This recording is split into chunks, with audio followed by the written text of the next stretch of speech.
सज स्वर के गईलो जब सैया जी के पास, मिलन वाली रात भइल बात कौन खास। का हो का भइल?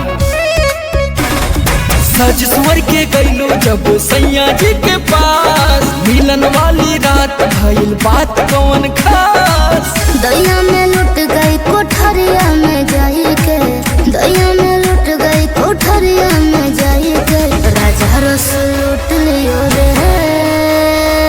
का भइल? रसगुल्ला खिलाई के। अच्छा राजा रस लूट लियो रे, रसगुल्ला खिलाई के। स्पंज वाला रहल का?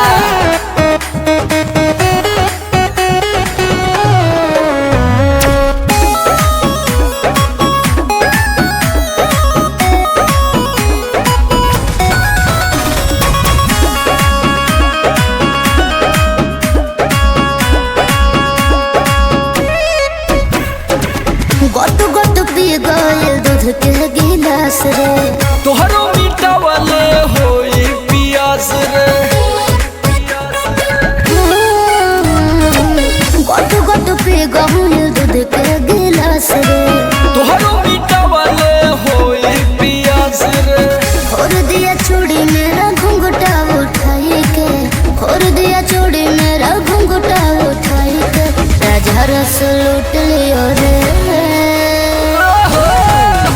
रसगुल्ला खिलाई के, हरे राजा रस